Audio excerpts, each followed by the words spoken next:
Bago tayo tuluyang sumabak sa ating istorya, sandali lang at makisabay ka muna sa akin. Habang nakikinig ka ngayon, i-comment mo naman kung taga saan ka at anong oras ka nanonood. Nakakatuwang isipin na sa iba't ibang sulok ng mundo, may mga pusong sabay-sabay na nakikiramay, kinikilig, nasasaktan at umaasang may magandang kapalarang naghihintay rin para sa kanila.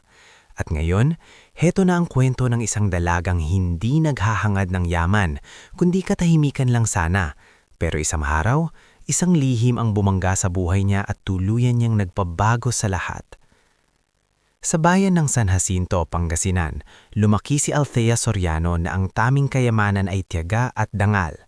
Hindi siya yung tipo ng bidang kinagigiliwan agad ng lahat dahil sa ganda o arte. Tahimik siya, mahinhin, at kung tutuusin, parang sanay ng magdala ng mga pasining hindi naman para sa edad niya.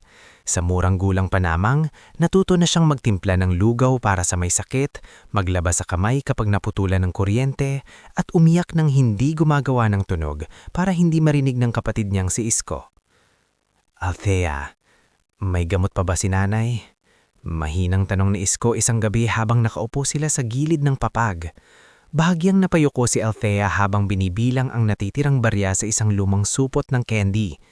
"Hanggang bukas na lang to," sagot niya. "Pag hindi ako nakapagpadala ulit, baka bawasan na naman ng health center ang ibibigay." 16 na taong gulang si Isko, payat ngunit matalino. Siya ang natitirang liwanag sa madilim na bahay nilang yero ang bubong at manipisang dingding.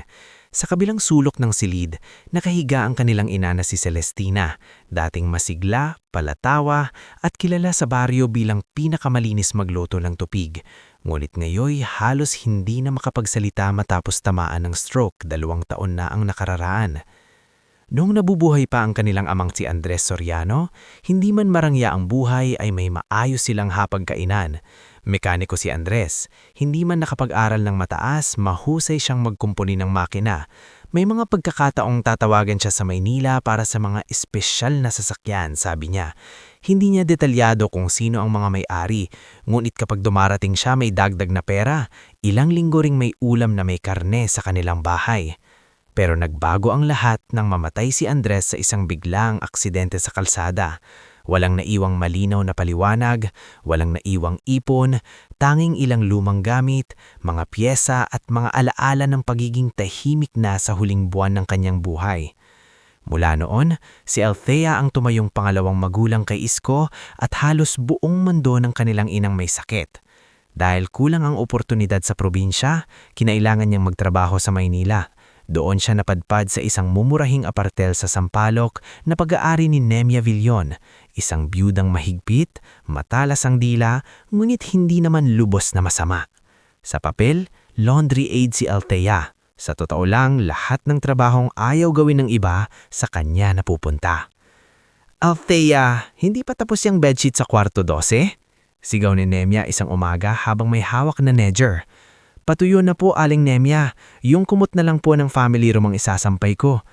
"Bilisan mo, hindi charity ang pinapatakbo ko rito. Kung gusto mo ng hawa, hindi negosyo ang tamang pinasukan mo." Hindi sumagot si Althea. Sanay na siya.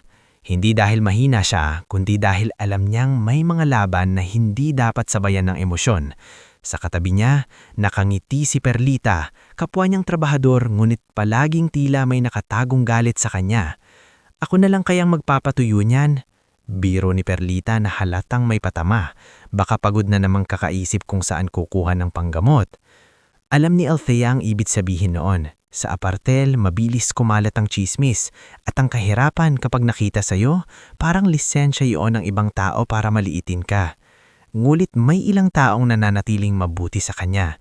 Isa na rito si Mang Turing, matandang tricycle driver sa kanto na madalas naghahatid ng labada o groceries para sa apartel. Kilala niya si Andres nung nabubuhay pa. "Anak, pareo kayo ng tatay mo. Tahimik, pero pag sumabog, hindi mo akalaing ganyan katapang." Napangiti ng bahagya si Althea. "Hindi naman po ako matapang, Mang Turing. Wala lang talagang ibang gagawa." "Iyan mismo ang tapang," sagot ng matanda. Tuwing sweldo, halos walang natitira kay Althea. Diretso iyon sa gamot ni Celestina, pang tuition ni Isko, at pambayad sa utang na iniwan ng ama niyang inunti-unting lumubo dahil sa interes. Kapag kapos pa rin, kumakapit siya sa sideline. Naglilinis ng punda, kurtina at table linen mula sa maliliit na bar at private club sa gabi. Delikado? Oo. Nakakapagod? Sobra. Pero para sa kanya, mas nakakatakot ang ideyang mawalan ng pag-asa ang pamilya niya. Isang gabi, habang nagbubuhat siya ng basang kumot mula sa service area ng isang maliit na events place sa Quezon Avenue, tumawag si Isko. Ate, nanginginig ang boses nito sa kabilang linya. Bakit? Anong nangyari? Dinala si nanay sa health center. Biglang nanigas ulit yung kaliwang kamay niya. Sabi ng nurse, kailangan na raw talaga ng mas maayos na therapy. Ate, hindi ko alam ang gagawin ko. Napahawak si Althea sa pader. Parang biglang lumayo ang lahat ng tunog sa paligid. Kalma lang, Isko. Nandyan ba si Sister Becca? Opo, siya muna kasama ni nanay. Makinig ka sa akin ha. Huwag kang iiyak sa harap ni nanay ha. Tatawag ako ulit mamaya. Hahanap ako ng paraan. Pagkababa ng tawag, napasubsob si Althea sa malaking basket ng tela. Hindi siya umiyak ng malakas. Hindi siya pwedeng mabasag. Hindi rito. Hindi ngayon. Kinabukasan, sinubukan niyang manghiram kay Nemya. Advance po sana sa sweldo, Aling Nemya. Ibabawas niyo na lang po sa susunod na buwan. Kailangan po talaga ni nanay ng therapy. Nakataas ang kilay ng matanda habang sinusulyapan ng record book. Ilang beses ko nang sinabi sa iyo, Althea, negosyo ito, hindi pa anakan ng utang. Kapag in-advance ko sa iyo, paano yung iba? Isang beses lang po talaga. Lahat naman yan ganyan ang simula. Isang beses lang. Hanggang sa masanay. Humigbit ang tono ni Nemya. Magtrabaho ka ng maayos, yun ang solusyon. Narinig yun ni Perlita at agad sumingit. Nako, Aling Nemya, baka naman may ibang mapaghihiwaman si Althea. Lagi naman siyang gabi-gabing lumalabas. Malay natin, may mapagkukunan. Mabilis na lumingon si Althea. Anong ibig mong sabihin? Wala, sinasabi ko lang na resourceful ka. Nagtagis ang baga ni Althea, ngulit pinigilan niya sarili. Hindi siya pwedeng mawalan ng trabaho. Kahit gaano kasakit ang insulto, lunok muna. Nang gabing iyon, dumaan si Althea sa lumang kapilya kung saan madalas niyang maabutan si Sister Becca. Doon niya ibinulalas ang takot na matagal na niyang kinikimkim. Sister, pagod na po ako. Mahinang sabi niya habang nakayuko sa kahoy na bangko. Pakiramdam ko po, kahit anong sipag ko, hinahabol pa rin kami ng malas. Umupo sa tabi niya ang madre. Hindi laging malas, Althea. Minsan may mga lihim lang na hindi pa lumalabas at habang nakabaon ng totoo, parang hindi talaga gumagalaw ang buhay. Napatingin si Althea. Parang si tatay po. Tumanggo nung bahagya si Sister Becca. Hindi ko man alam ang buong kwento pero alam kong may bigat siyang dinala bago siya namatay. Mas lalong gumulo ang isip ni Althea dahil ilang araw na rin may mga pagkakataon na bigla niyang naaalala ang ama, lalo na ang paraan nitong nag-uwi noon. Madalas tahimik, laging pagod, at parang may gustong sabihin pero laging nauudlot. May isang gabing naalala niya ng malinaw. Bata pa siya noon, gabi iyon, umuulan, at nadatnan niyang nakaupo si Andres sa lamesa, nakatitig sa isang lumang larawan. Tay, sino po yan? Tanong niya noon. Mabilis na itinupi ni Andres ang larawan at itinago sa bulsa. Wala to anak. Kaibigan niya po. Matagal bago sumagot ang ama. Minsan sa buhay, may mga mukha kang makikita na hindi mo malilimutan. Hindi dahil mahal mo, kundi dahil pag nawala sila, may mawawala rin katotohanan. Hindi niya iyon naintindihan noon, pero habang tumatanda siya, parang tumitigis sa dibdib niya ang alaala ng linyang iyon. Pagkatapos ng ilang araw, muling lumapit si Mang Turing kay Althea. Nagkakape ito sa tapat ng apartel, medyo balisa. Anak, may sasabihin ako pero hindi ko alam kung dapat ko bang buksan. Ano po yun? May nakausap akong dati ring mekaniko sa Balintawak. Nabanggit niya pangalan ng tatay mo. Sabi niya, may iniwan daw yung bagay noon sa isang lumang bodega malapit sa terminal. Hindi raw niya kinuha kasi para raw sa pamilya kung sakaling may mangyari. Nanlamig si Althea. Ano pong bagay? Hindi ko alam pero may nabanggit siyang apelyido. Parang Valenya o Valenya. Hindi ko matandaan ng ayos. Valenya? Ulit niya, dahan-dahan, na parang salitang unang beses palang dumikit sa dila niya. Oo. Bakit? May kilala ka? Umiling siya. Wala po. Pero mula roon, may kung anong kumabog sa loob niya. Hindi niya alam kung takot ba iyon o pag-asa. Pareho marahil. Habang lumalala ang sitwasyon ni Celestina at palala ng palala ang tsismis ni Perlita sa trabaho, napilitan si Althea na tumanggap pa ng mas mabibigat na sideline. Doon niya nakilala si Jovin Marrero, isang lending agent na maayos man manamit ngunit may malamig na mga mata. Simple lang naman, sagi ni Jovin habang inaabot ang maliit na application form. Mabilis ang release, wala masyadong tanong. Ang kailangan mo lang, pirma. Ano pong interes? Ngumiti ito ng manipis. Depende sa bilis mong magbayad. Hindi gusto ni Althea ang tono, ngunit tandang-tanda niya ang sinabi ng nurse tungkol sa therapy ng nanay niya at tandang-tanda niya rin ang takot sa boses ni Isko. Pag-iisipan ko po, sagot niya. Huwag mo nang pag-isipan ng matagal. Malamig na sabi ni Jovin. Sa buhay mo, mukhang hindi ka pwedeng magtagal magdesisyon. Nang gabing iyon, pag-uwi niya sa inuupahang maliit na staff room sa likod ng apartel, tahimik siyang umupo sa sahig. Sa kanyang kandungan ay isang lumang kahon na mga natira sa ama niya.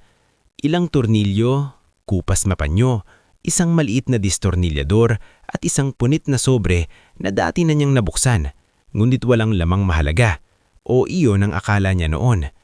Habang sinisipat niya ang loob ng kahon sa liwanag ng mumurahing bombilya, may napansin siyang nakasingit sa ilalim ng karton. Isang piraso ng papel na basa na ng tagal at halos hindi mabasa. May nakasulat na address. At sa ibaba, halos kupas na ang tinta, ngunit malinaw pa rin ang isang salita. Terminal Warehouse 3. Mahigpit na napahawak si Althea sa papel. Biglang-bigla, parang nagsalubong ng lahat. Ang pagkakasakit ng nanay niya, ang pagkamatay ng tatay niya, ang sinabi ni Mang Turing at ang kakaibang apelidong unang beses pa lang niyang narinig.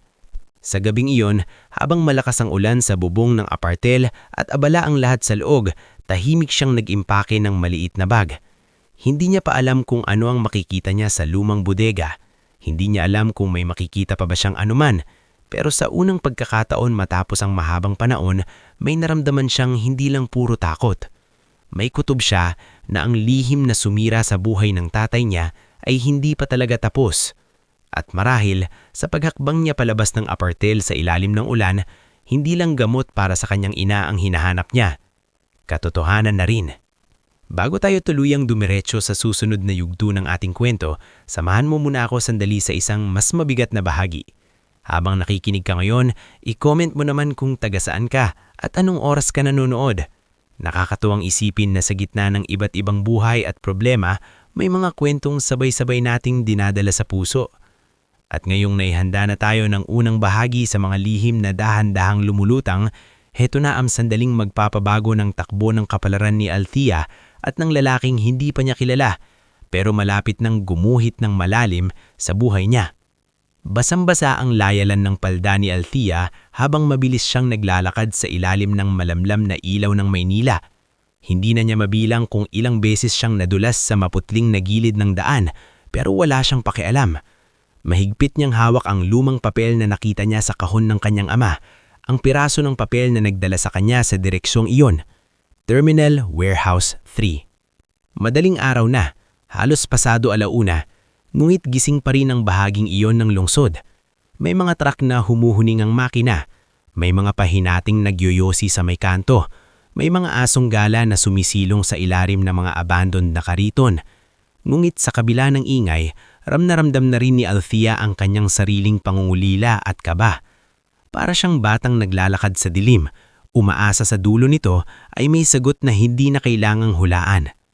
Pagdating niya sa lumang terminal zone, agad niyang napansing kalahati ng paligid ay bakod na ng yero. May ilang gusaling wasak na ang bubong, may mga paskil na demolition notice at may mga floodlight na nakatutok sa isang malawak na bodega sa dulong bahagi ng compound. Warehouse 3. Bulong niya.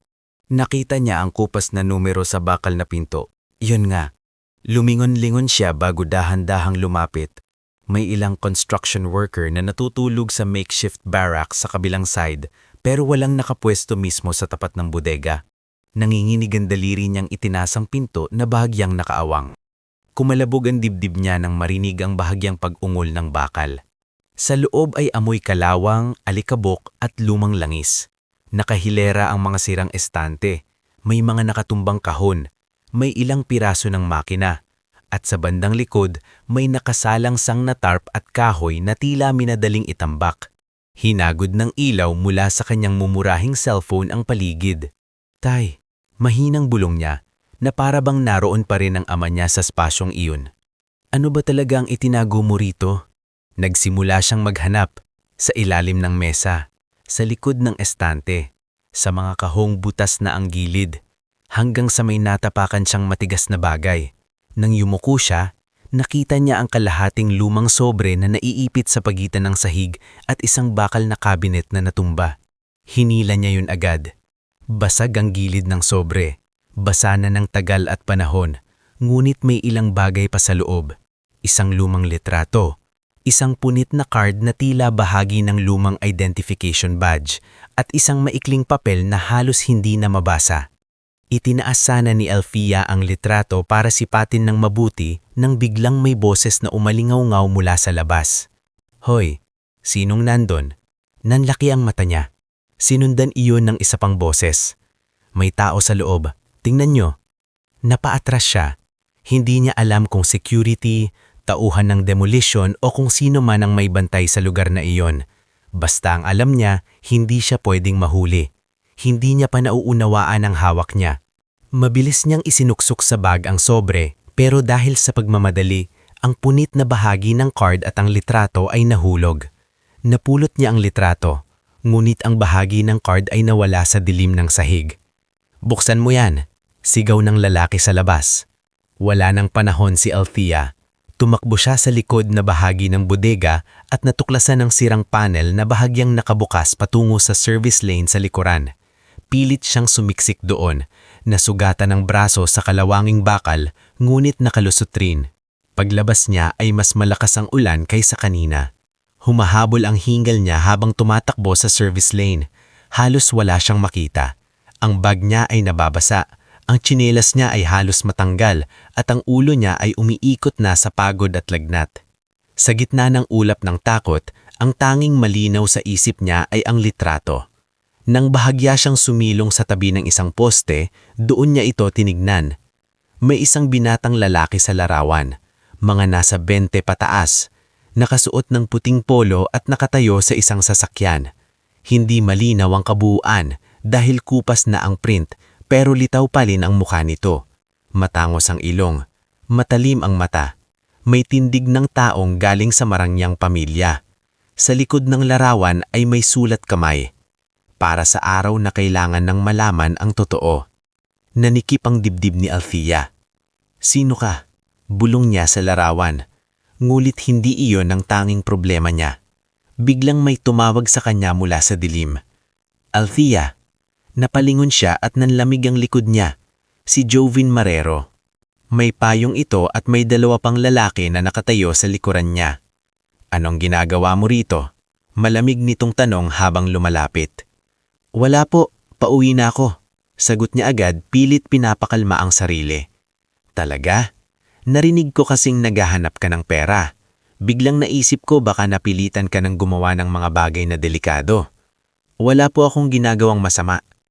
Maganda yan. Tumingin ito sa bag niya. Kasi ayaw natin ng gulo, di ba? Lalo na sa mga lugar na pag-aari ng malalaking tao.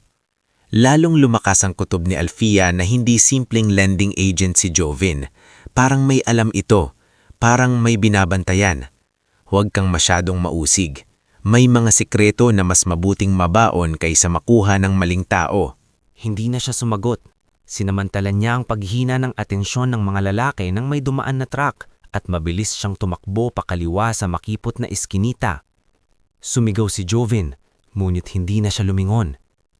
Tumakbo siya ng tumakbo hanggang sa makarating siya sa mas maluwag na service road sa likod ng isang pribadong compound. Dito ay mas tahimik. May ilang nakaparadang mamahaling sasakyan sa ilalim ng bubong ng service bay. Mukhang ginagamit ang lugar para sa maintenance o pansamantalang imbaka ng mga company vehicle. Wala nang lakas si Althea. Masakit ang tagiliran niya. Nanginginig ang tuhod niya. At mas lalo pang sumama ang pakiramdam niya nang maalala ang sinabi ni Isko tungkol sa therapy ni Celestina. Hindi pa niya natatawagan ng kapatid. Hindi pa niya napuproseso ang litrato. At ang braso niyang nasugatan sa kalawang ay nagsisimulang mangirot ng husto. Naisip niya munang magtago lamang saglit hanggang makalayo si Joven at ang mga tao nito. Napansin niya ang isang itim na luxury SUV sa gilid. Bahagyang bukas ang likurang service access dahil marahil sa pagmamadali ng huling gumamit. Hindi niya alam kung bakit bukas iyon. Hindi niya rin alam kung kanina iyon. Sa isip niya, isang sulok lang iyon na pwedeng pagtaguan ng ilang minuto. Dahan-dahan niyang nilapitan ang sasakyan. Pagbukas niya sa maliit na access panel sa likod, napagtanto niyang may lihim na compartment sa loob, maluwag ng kaunti kaysa karaniwan, marahil para sa mahahalagang gamit o dokumento. Hindi iyon komportable, ngunit sapat para maitupi niya ang sarili at pansamantalang maitago ang bag. Sandali lang, bulong niya sa sarili. Saglit lang ako rito. Pumasok siya sa loob. Isinara niya ng maingat ang panel. Sa unang ilang segundo ay pinilit niyang manatiling gising. Pinakikilamdaman niya kung may mga yabag sa labas, kung may susunod kay Joven, kung may makakakita sa kanya. Ngunit nanaig ang pagod. Bumigat ang talukap ng mata niya. Umiinit ang noon niya. Hawak-hawak niya ang litrato habang nakasandal sa malamig na gilid ng compartment. Ang bag niya ay nasa kandungan niya. At bago siya tuluyang lamunin ng antok, sumagi sa isip niya ang mukha ng nanay niyang hirap magsalita, ni Iskong pilit nagpapakatatag, at ang titig ng kanyang ama sa lumang litrato noong bata pa siya. Hindi niya namalayang nakatulog na pala siya. Samantala, sa kabilang panig ng lungsod, isang lalaking sanay na sanay ng utusan ng mundo ay tahimik na naglalakad palabas ng isang high-level board meeting. Si Leandro Valenia. Taas na o siyang bumaba mula sa glass building ng kanilang punong opisina habang sinusundan ng kanyang executive assistant na si Oren Talastas at ng kanyang matikas na driver bodyguard na si Gaspar. Katatapos lang ng mainit na pag-uusap tungkol sa proposed terminal acquisition at sa ilang kontratang ayaw niyang pirmahan dahil may mga numerong hindi tumutugma. Sir, pwede nating ituloy sa umaga ang inspeksyon. Mag-aalas 2 na rin po. No. Mas gusto kong makita ang site bago pa magising ang buong board at makapag-imbento na naman ng paliwanag. Natahimik si Oren. Sanay na siya rito. Kapag si Leandro ay may kutob, hindi ito nagpapahinga hanggat hindi nasisilip ang totoo. Habang naglalakad sila sa service wing ng private vehicle bay, tumunog ang telepono ni Leandro. Si Yaisel Montenegro, ang kanyang abogado. Leandro, may bagong galaw si Basti. May ipinapasok siyang shell supplier sa terminal project. Lalong tumalim ang mga mata ng binata. Sabi ko na gaba, mag-ingat ka, masyadong tahimik ang galaw ni Vivian ngayong mga araw na ito. Mas nakakabahala ngayon, sagot niya bago ibinaba ang tawag. Pagdating nila sa sasakyan, binuksan ni Gaspar ang pinto ng itim na SUV. Sumakay si Leandro nang hindi alam na sa likuran, sa lihim na compartment na bihira niyang ipagamit, ay may isang dalagang basang-basa, sugatan, at nagtataglay ng lihim na pwedeng gumambala sa pinakaiingatang parte ng kanyang nakaraan. Umandar ang sasakyan palabas ng compound. Tahimik ang biyahe sa unang ilang minuto. Abala si Leandro sa pagbabasa ng mga dokumento. Sa labas, dumidilas ang mga ilaw ng poste sa salamin habang tatuloy ang pag-ambon. Ngunit nang tumawid sa mas liblib na bahagi ng kalsada patungo sa isang private inspection property, biglang may mahinang pero malinaw na tunog na nanggaling sa likuran. Thud. Nag-angat ang tingin si Leandro. Napatingin din si Gaspar sa rearview mirror. Huminto ka. Utos ni Leandro. Agad huminto ang sasakyan sa gilid ng isang bakanteng covered area na pag-aari ng kumpanya. Bumaba si Gaspar at binuksan ang likurang bahagi. Lumabas din si Leandro. Malamig ang mukha ngulit alerto ang mga mata. Mechanical issue lang kaya, sir? Tanong ni Oren na halatang balisa. Hindi sumagot si Leandro. Sa halip, Sumenya siya kay Gaspar na buksan ang hidden rear compartment. Dahan-dahang umangat ang panel, at doon, sa loob ng madilim at makipot na espasyo, nakita nila ang isang dalagang nakapulupot sa sarili, nanginginig sa lagnat, hawak-hawak pa rin ang isang lumang litrato sa kanyang dibdib. Saglit na natigilan si Gaspar. "Oh Diyos!" bulong ni Oren. Nanlamig ang titig ni Leandro. Bumukas ang mata ng babae. Nagulat si Althea sa liwanag at sa mga mukhang nakapaligid sa kanya. Ngunit sa mismong sandaling tumuon ang paningin niya sa lalaking nakatayo sa harap, sa matangkad, seryoso at maputing lalaking may talim na anyo, para siyang binuhusan ng yelo. Parehong mukha. Parehong-pareho sa lalaking nasa lumang litrato. Napaatras siya sa loob ng compartment at halos mabulol sa sariling hininga. "Hindi," mahinang usal niya, nanginginig ang mga labi. Kumunot ang noo ni Leandro. "Sino ka? At anong ginagawa mo sa sasakyan ko?" Hindi siya agad nakasagot. Nanginginig ang kamay niyang inangat ang litrato. Tumingin siya rito, saka muli sa mukha ng lalaking sa harap niya. At sa una niyang tunay na pagsasalita sa harap ni Leandro Valleña, ang boses niya ay halo ng takot, pagkalito at pangingilabot. "Ikaw," bulong ni Althea. Bakit ikaw ang kamukha ng lalaking itinago ng tatay ko?" Bago tayo dumiretso sa mas mabigat na bahagi ng ating istorya, samahan mo muna ako sa isang munting sandali. Kung nakakarating sa iyo ang kwentong ito, i-comment mo naman kung taga saan ka at anong oras ka nanonood ngayon. Minsan kasi, mas tumitimo ang isang kwento kapag alam mong may ibang taong kasabay mong nakakaramdam ng kaba, awa, at pag-asa. At sa puntong ito ng atong kwento, mas lalo nang lalalim ang sugat ng nakaraan dahil ang mga lihim na matagal nang ibinaon ay unti-unti nang umaahon sa ibabaw.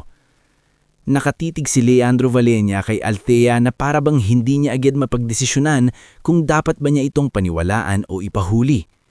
Sa loob ng covered inspection bay, tanging ang mahinang tunog ng ambon sa yero at ang malalalim na hininga ng bawat isa ang maririnig. Nakabukas pa rin ang hidden compartment ng SUV. Nasa loob si Althea, basa, maputla at halatang nilalagnat.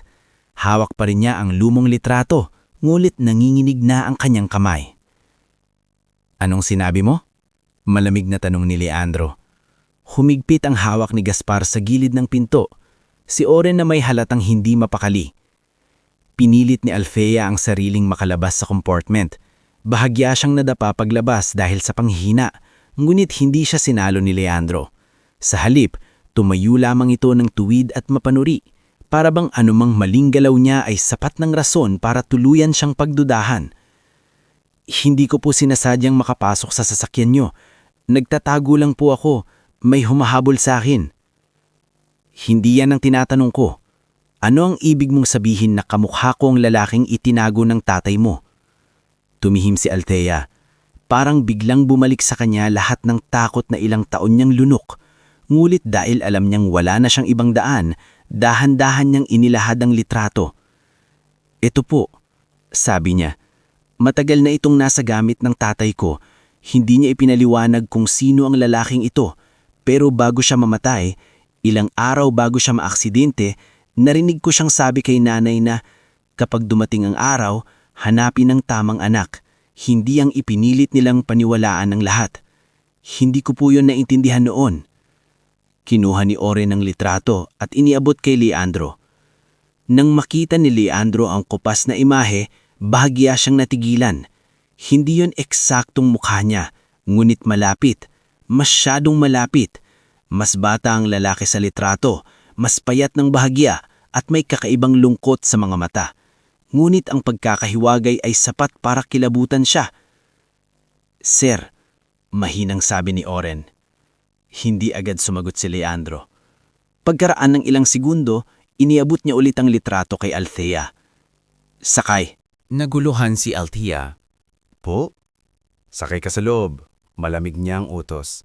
"Gaspar, hindi na tayo tutuloy sa inspection site. Sa guest house tayo." "Sir, hindi ba mas mabuting..." singit ni Oren. Tapos na akong magtanong na nakatayo sa ulan. Wala nang sumagot. Sa biyahe papunta sa isang pribadong guesthouse sa may New Manila, hindi pinaupo si Althea sa tabi ni Leandro. Nasa pinakalikuran siya kasamang isang kumot na ibinigay ni Oren. Nanginginig pa rin siya at nagsisimula ng sumakit ang sugat sa kanyang braso. Sa harapan, tahimik si Leandro, ngunit halatang hindi mapakali. Si Gaspar, kahit hindi nagsasalita, ay panay ang sulyap sa rearview mirror. Makalipas ang halos 30 minuto, pumasok ang sasakyan sa isang mataas na gate at huminto sa loob ng isang malinis ngunit hindi masyadong engranding compound. Guesthouse iyon ng kumpanya. Ginagamit para sa mga sensitibong bisita at pribadong pagpupulong. Tahimik ang paligid. Desente, ngunit walang ingay ng marangyang buhay. Pagkababa nila, sinalubong sila ng matablang ilaw mula sa kusina at ng isang babaeng nasa early 50s na naka-house dress at apron. Sir Leandro? Nagtataka ang bungad nito. Napakaaga niyo naman. Maris, paghanda ka ng mainit na sabaw at tawagin mo si Charmaine.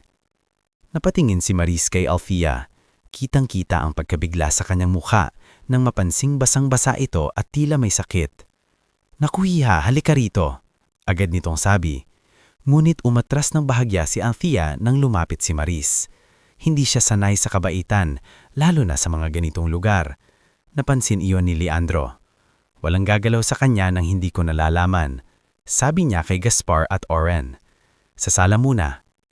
Pagkapasok nila sa guesthouse, agad naramdaman ni Althea ang layo ng mundong ito sa mundong kinalakihan niya. Malinis ang sahig, mahina ang aircon. Ang mga muebles ay hindi sumisigaw ng yaman pero halatang mamahalin. Nasa isang sulok ang grand clock na tiktak ng tiktak na parang nagpapaalala na bawat segundo ay may katumbas na desisyon. Maya-maya, dumating si Charmaine, isang nurse trainee na minsan ang naging personal medical assistant ng pamilya sa ilang pribadong okasyon. Bata pa ito, maamo ang muka at hindi mapanghusga ang tingin. May lagnat siya, sabi ni Charmaine matapos kapain ang noo ni Althea, at kailangan linisin agad ang sugat sa braso, mukhang may kalawang na bakal na tumama. Gawin mo ang kailangan, pero pagkatapos nito, kakausapin ko siya. Tumingin si Charmaine kay Althea at marahang sabi, "Huwag matakot, gagamutin ko lang kita." Sa unang pagkakataon simula nang lumabas siya sa hidden compartment, parang bahagyang lumuwag ang dibdib ni Althea. Habang nililinis ang sugat niya sa maliit na treatment room ng guest house, hindi niya maiwasan na mapapikit sa hapdi. Aray! Pasensya na, pero kailangan. Kung hindi, baka may infeksyon. Tahimik si Althea sandali bago nagtanong. Mabait ba talaga si Sir Leandro? Napangating kaunti si Charmaine. Depende kung sino ang tatanungin mo. Sa'yo, hindi siya madaling lapitan pero hindi rin siya yung klase ng tao na basta nalang mananakit ng walang dahilan. Pagkatapos gamutin ng sugat at painumin siya ng gamot sa lagnat, dinala silang muli sa sala. Doon ay naghihintay na si Leandro kasama sina Oren at Gaspar. Nakatayo rin sa gilid ang isa pang babae, matikas, naka-blazer kahit madaling araw at may titig na parang kaya kang balatan sa isang tingin pa lang. Althea, sabi ni Oren, si Attorney Yesel Montenegro. Hindi mo kailangang kabahan, sabi ni Yesel, kahit ang tono niya ay kabaligtaran ng sinasabi. Kailangan lang naming malaman kung sino ka, sino ang humahabol sa iyo at bakit may hawak kang litrato na pwedeng magpasabog ng maraming bagay. Umupo si Althea ng maayos. Humihip siya ng kaunting sabaw na inilapag ni Maris sa mesa na nasa tabi niya, saka huminga ng malalim. Althea Soriano po, taga San Jacinto, Pangasinan. Nagtatrabaho po ako sa Apartel sa Sampaloc. Ang tatay ko po ay si Andres Soriano. Mekaniko po siya dati. Sa pagbanggit ng pangalan, napatingin si Leandro kay Oren. May nakita ba tayo? Tanong ni Leandro. Wala pa po sir, pero pwede kong ipasuri agad sa lumang records. Gawin mo. Nagpatuloy si Althea. Isinalaysay niya kung paano lumala ang sakit ng kanyang ina. Kung paano niya nakita ang address sa lumang kahon ng ama niya. Kung paano siya pumunta sa Warehouse 3 at kung paano siya nakakuha ng sobre at litrato bago siya hinabol. Hindi niya tinago ang tungkol kay Joven. Hindi rin niya itinago na desperado na siya noon at handa na sana siyang mangutang. Narinig kong sinabi niya, Dagdag ni Althea, na may mga lihim na mas mabuting mabaon. Parang may alam siya sa pinuntahan ko. Humalukip-kip si Giselle. At gusto mo paniwalaan namin na basta ka na lang nagtago sa isang mamahaling sasakyan nang hindi mo alam kung kanino iyon? Hindi ko nga po alam. Napalakas ang sagot ni Althea. Napatingin siya kay Leandro sa kaagad yumuko. Pasensya na po, pero totoo po, gusto ko lang makaligtas. Hindi mo ba naisip na pwede kang tumawag ng pulis? Tanong ni Isel. Natawa si Althea. Ngunit iyon ay tawang pagod at masakit.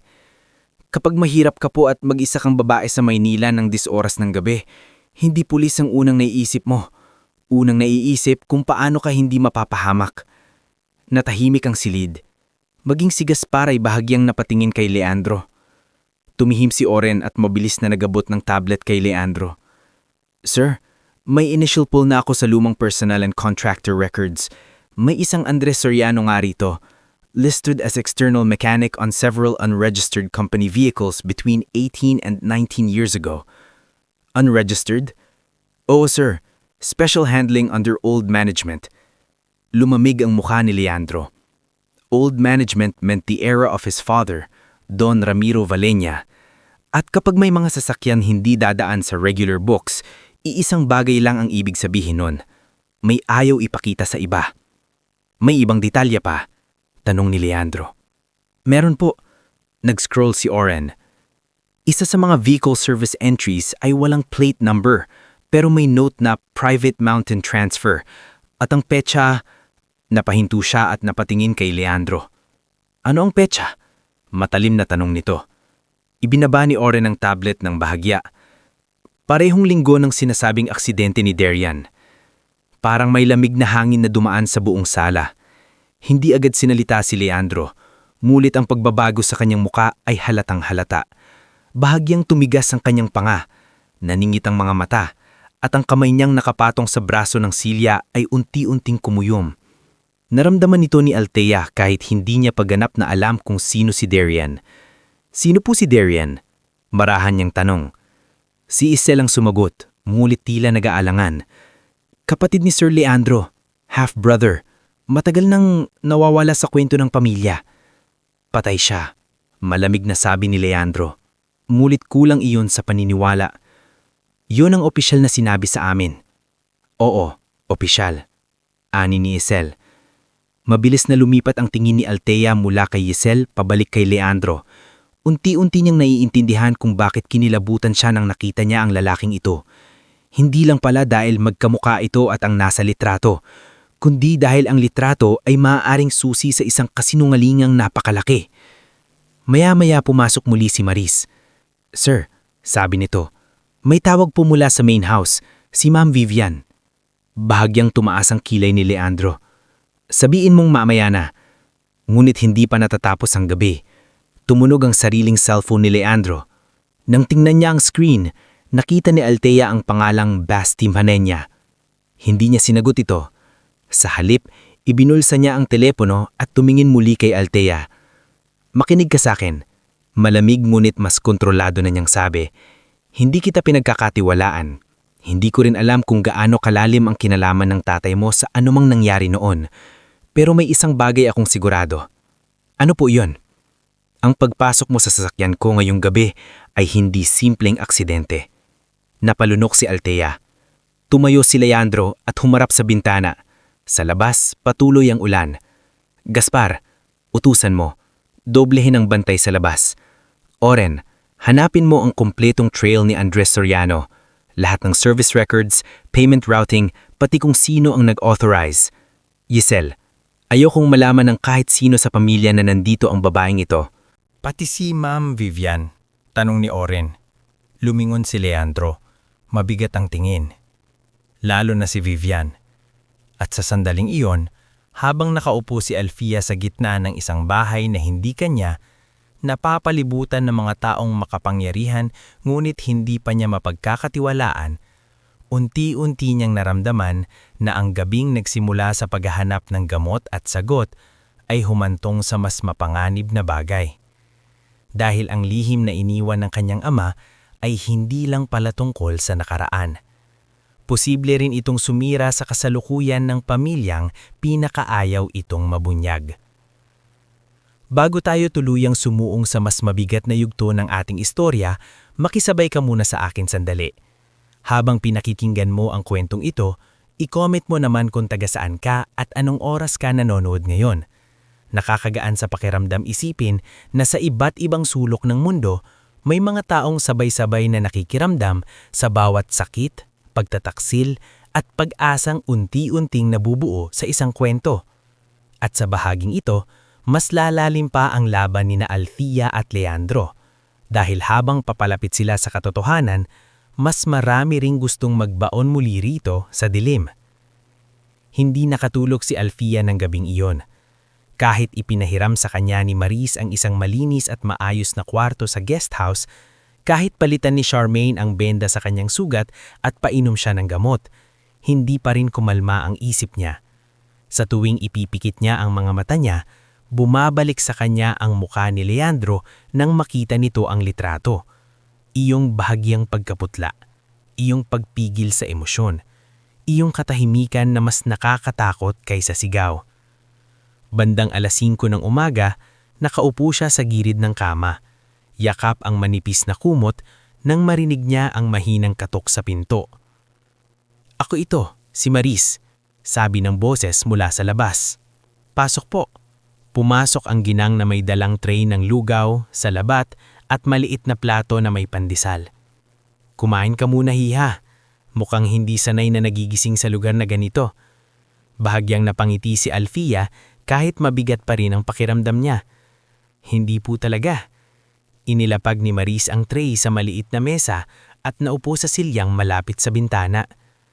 "Matagal na ako nagtatrabaho sa mga bahay ng mayayaman at isang bagay ang natutunan ko. Hindi porket tahimik ang paligid, tahimik na rin ang buhay ng mga tao sa loob." Napayuko si Althea. "Mukhang marami po kayong alam. Hindi sapat para makialam, sapat lang para maramdaman kung kailan may paparating na bagyo." Natahimik si Althea. Maya-maya'y mahinang nagtanong siya, "Ano po bang klaseng tao ang Ma'am Vivian?" Nag-angat ng tingin si Maris, saka bahagyang tumingin sa pinto na parang sinisiguro kung walang nakikinig. "Hindi ko sila amo, hindi rin ako tauhan ng main house, pero kahit sa malayo, naaamoy mo kung sino ang taong dapat mong pag-iingatan." Huminga siya ng mabagal. "At ang pakiramdam ko, hiha, ikaw ang bagong dahilan kung bakit hindi sila mapakali." Hindi pa man lubos masumisikat ang araw, nagsimula nang gumalaw ang mga tao sa guest house. Si Gaspar ay 2 ulit nang may kausap sa telepono sa labas. Si Oren naman ay pabalik-balik dala ang tablet at ilang printed files. At si Leandro, gaya ng inaasahan ni Althea, ay tila hindi na rin nakatulog. Naabutan itong nakatayo sa maliit na study area ng guest house, nakaharap sa mesa na puno ng lumang records, service logs, photocopies at ilang bagong na-print na dokumento. Nakasuot pa rin ito ng parehong polo, ngunit nakaluwag na ang kwelyo at halatang may bigat ang magdamag na pag-iisip sa kanyang muka. "Huwag kang tatayo ng matagal," sabi agad ni Leandro nang napansing nasa pintuan si Althea.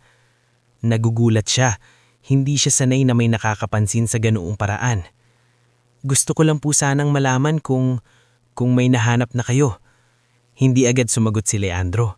Sa halip, kinuha niya ang isang dokumento at iniabot iyon kay Oren. "Ipaliwanag mo." Lumapit si Oren sa mesa at maharang tinikhim. May lumabas na 3 service entry si Andres Soriano sa Old Restricted Fleet Records.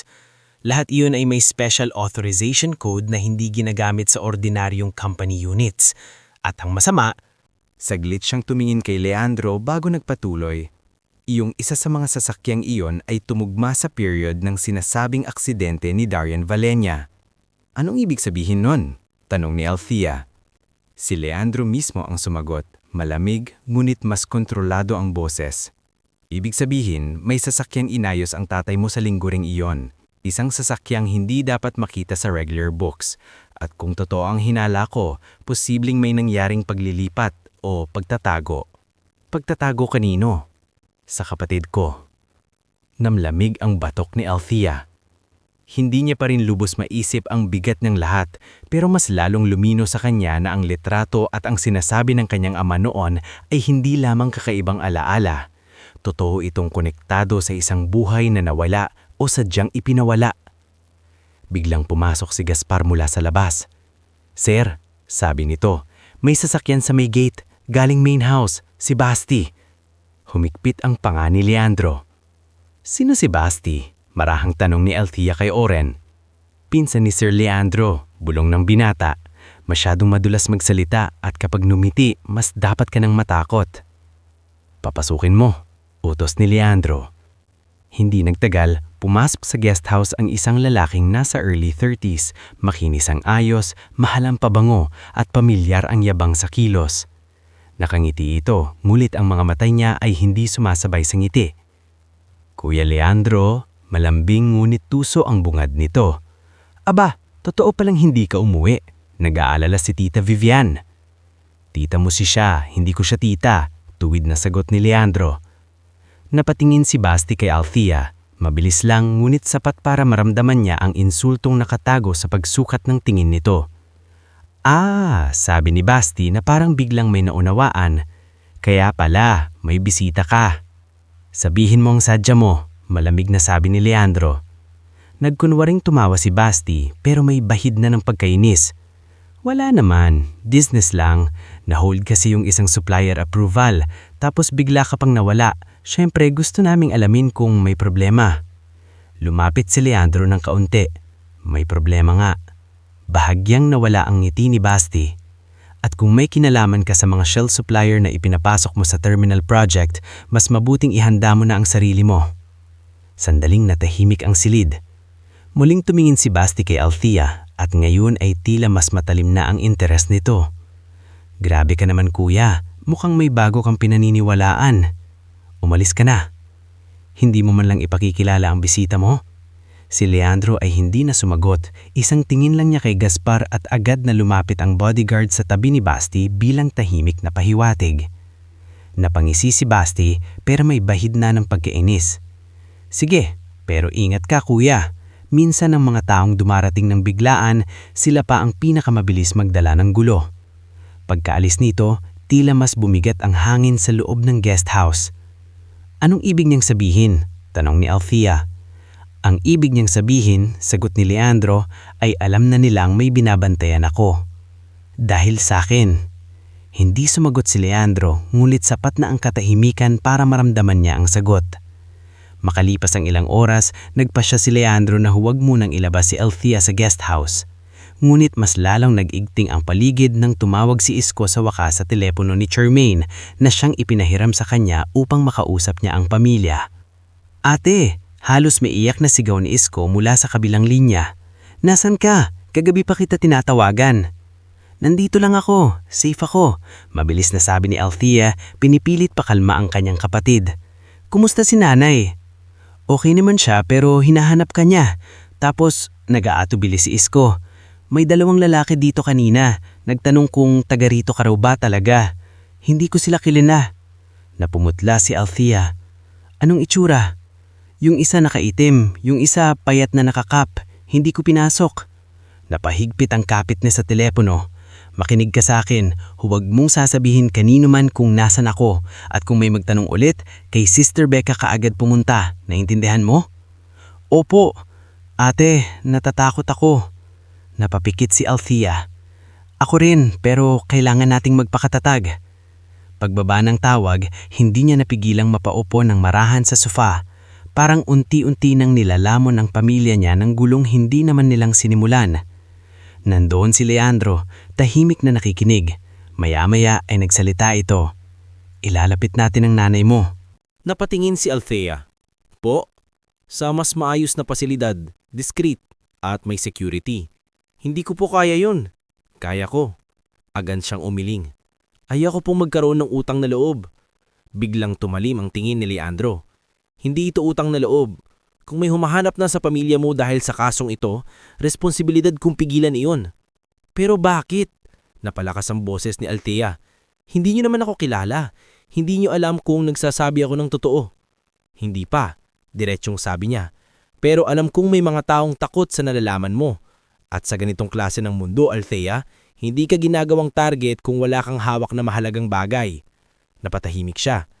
Maya-maya pa, dumating si Isel Montenegro na may dalang panibagong balita. Hindi na kasing gaspang ng una niyang pakikipagtungo kay Althea ang abogado. Ngunit malinaw pa ring hindi siya basta nagtitiwala. May nahanap kaming trail, sabi ni Isel habang binubuksan ng folder sa mesa. Yung dating warehouse zone kung saan pumunta si Althea ay hawak ngayon ng isang subsidiary na konektado sa lumang asset transfers. At guess what? May isang consultant na paulit-ulit lumilitaw sa mga papeles. Sino? Tanong ni Leandro. Jovin Marrero. Parang binuhusan ng malamig na tubig si Althea. Hindi lang pala siyang lending agent.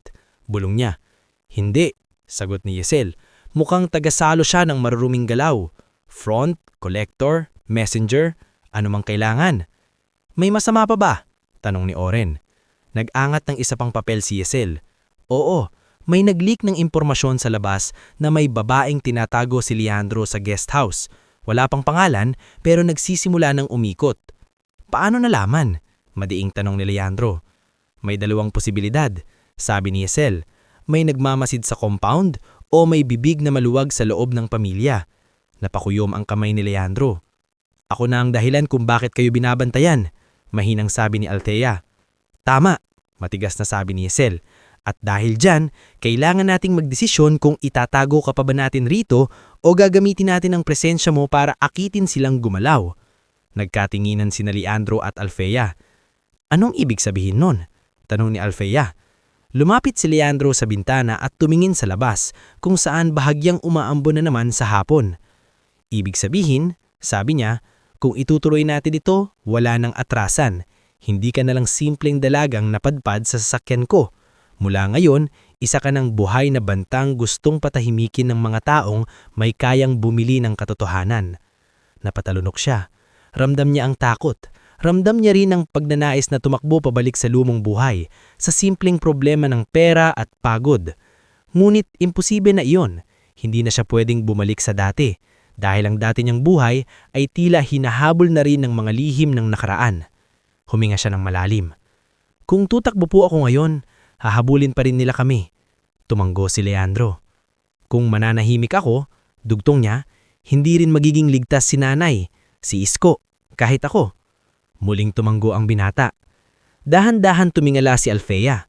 Sa unang pagkakataon mula nung nagtagpo ang landas nila, hindi na lang siya takot. May kung anong tumitigas sa loob niya. Sige po, hindi na ako uurong. Tahimik na tumingin si Leandro sa kanya at sa tinging iyon ay may bago ng anyo. Hindi pa lubos na tiwala, hindi pa lambing, pero hindi na rin simpleng pagdududa. Parang ngayon niya lang lubos na nakita na ang babaeng natagpuan niya sa lihim na compartment ng sasakyan ay hindi lamang biktimang tinatangay ng pagkakataon. Isa ring itong taong handang lumaban. At sa parehong sandaling iyon, habang nagsisimula pa lang silang bumuo ng plano, may isa pang lihim na unti-unti nang papalapit sa kanila. Isang piraso ng nakaraan na sapat para tuluyang yumanig sa pangalan ng mga balenya at ilubog sa takot ang mga taong ilang taon nang nakinabang sa katahimikan. Bago tayo tuluyang sumabak sa mas maigting na yugto ng ating istorya, samahan mo muna ako sa isang sandali. Habang nakikinig ka ngayon, i-comment mo naman kung taga saan ka at anong oras ka nanonood. Nakakagaan sa pakiramdam isipin na sa iba't ibang lugar may mga pusong sabay-sabay na tumitibok sa kaba, galit at pag-asang dala ng isang kwento. At sa bahaging ito, lalo nang hihigpit ang mundo sa paligid nina Althea at Leandro. Dahil kapag ang katotohanan ay malapit ng mahukay, ang mga taong matagal nang nakinabang sa kasinungalingan ang unang-unang nawawalan ng kapayapaan. Hindi nagtagal matapos ang pag-uusap nila sa study area ng guest house ay tuluyan nang nag-iba ang takbo ng araw. Ang simpleng pag-iingat ay naging maingat na operasyon.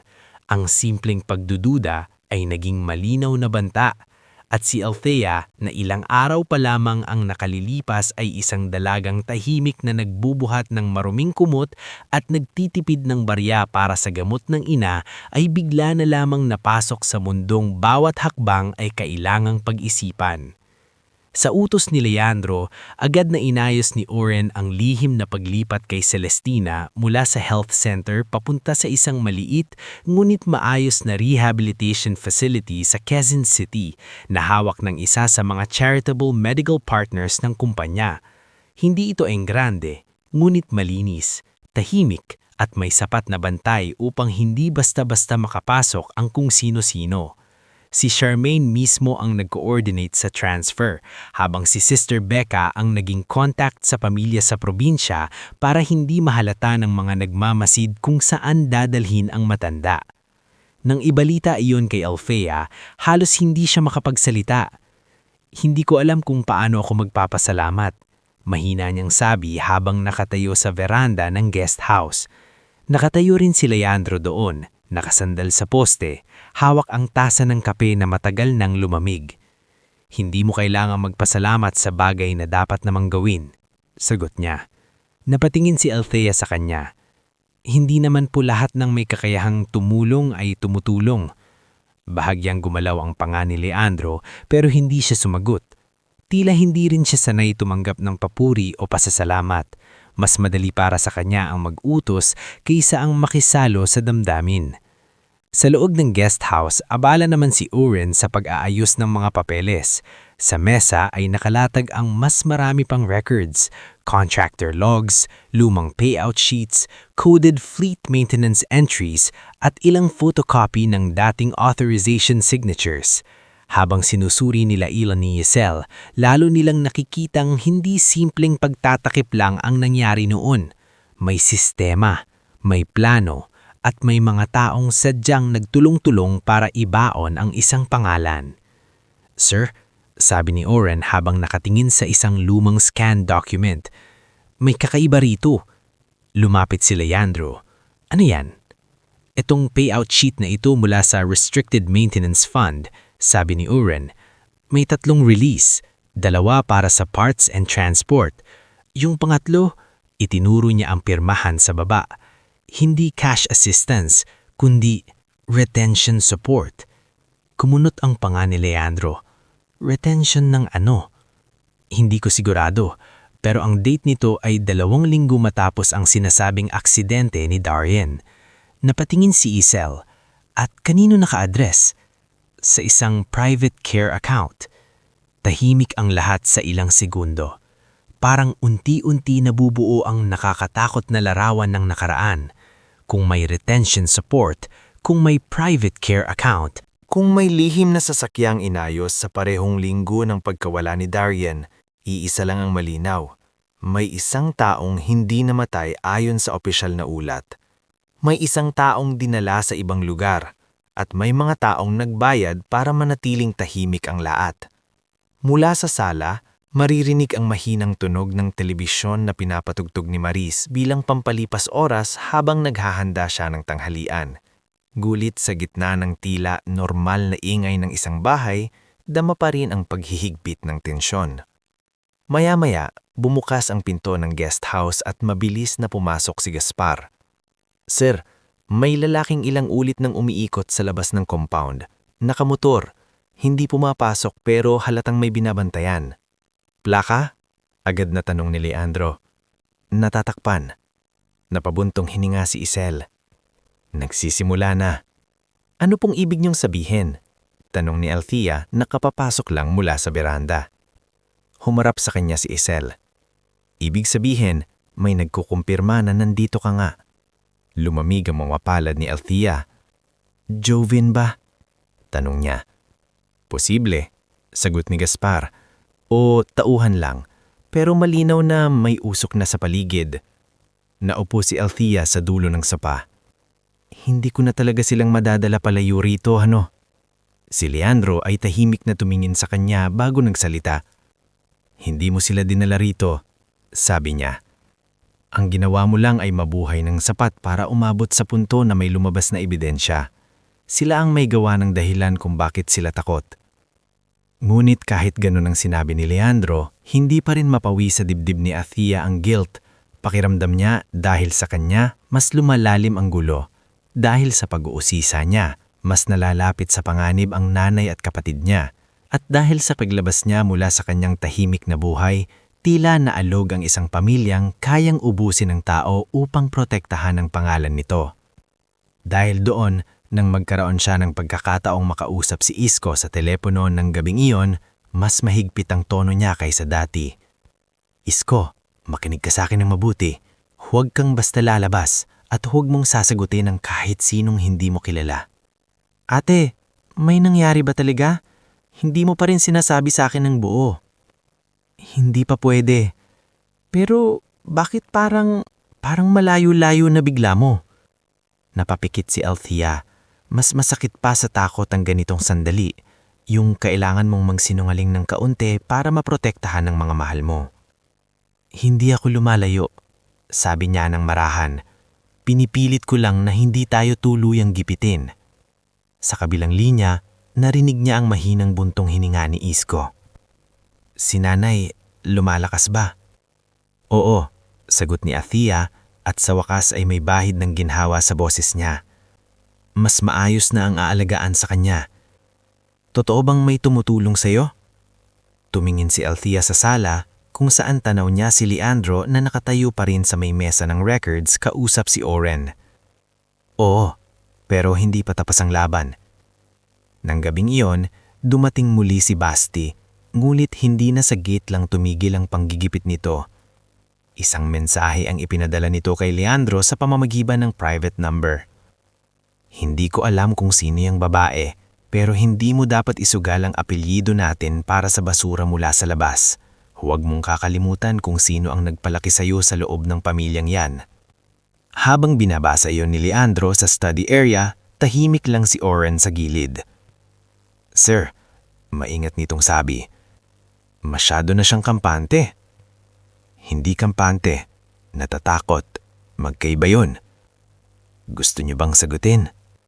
Hindi agad sumagot si Leandro. Halit, ibinaba niya ang cellphone at tumingin sa lumang litrato na nasa ibabaw ng mesa. Ang parehong litrato na hawak-hawak ni Althea nang matagpuan siya sa compartment ng sasakyan. Ayaw ko siyang sagutin. Marahan niyang sabi.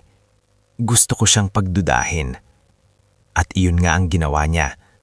Imbis na makipagbanggaan, pinahigpit niya ang internal audit sa terminal project, pansamantalang sinuspende ang approval ng 2 supplier na konektado kay Basti, at nagbigay direktang utos na lahat ng lumang restricted files mula sa panahon ng ama niya ay ilipat sa hiwalay na secure archive room sa head office.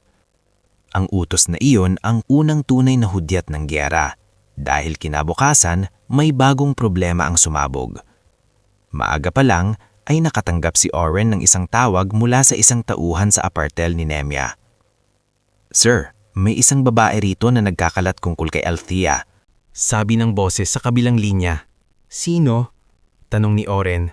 Perlita po, sinasabi niyang matagal na raw talagang naghahanap ng mayamang kakapitan si Althea, na baka raw kaya bigla na lang nawala ay may nakuha ng sponsor. Narinig yun ni Althea dahil nasa tabi lang siya ng mesa. Nanlaki ang mga mata niya. Si Perlita. Ibinaba ni Oren ang tawag at napabuntong hininga. Mukhang may nagpapakilos kahit sa dati mong mundo. Umikting ang mukha ni Althea. Hindi na siya nasaktan sa chismis. Mas nangibabaw ang galit. Dahil ngayon, ginagamit na pati ang hirap ng dati niyang buhay para durugin ang pangalan niya. Hindi siya kikilos ng ganyan kung walang kapalit, sabi niya. Exactly. Sabi ni Hazel, nakadarating lang noon at halatang kagagaling sa main office. At hindi lang yan. May iba pa? Tanong ni Leandro. May inilapag si Hazel na printout mula sa isang anonymous online post sa mesa. Hindi pa man lumalapit si Althea, alam na niyang may kinalaman niyon sa kanya. Sa post ay walang pangalan, ngulit malinaw ang pahiwatig. Anong tawag sa babaeng biglang naging protektado ng isang milyonaryong negosyante? Oportunistang may alam na pwedeng ipang-blackmail? Kumuyom ang kamao ni Leandro. Galaw ni Basti? Tanong ni Gaspar. O ni Vivian? Sagot ni Hazel. Pareho silang sanay gumamit ng dumi para maunang manira. Hindi makapagsalita si Althea. Pakiramdam niya ay biglang bumalik ang lumang buhay niya, yung mundo ng tsismis, pagmamaliit, at mabilisang paghuhusga. Pero ngayon, mas masahol na dahil may pera at impluensya ng gumagalaw laban sa kanya. Tila iyon din ang sandaling tuluyang naubos ang pasensya ni Leandro. Enough. Malamig niyang sabi. Tahimik ang lahat.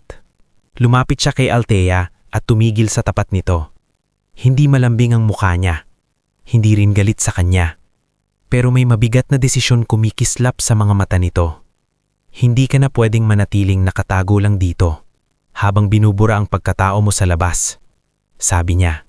Ano pong ibig niyong sabihin?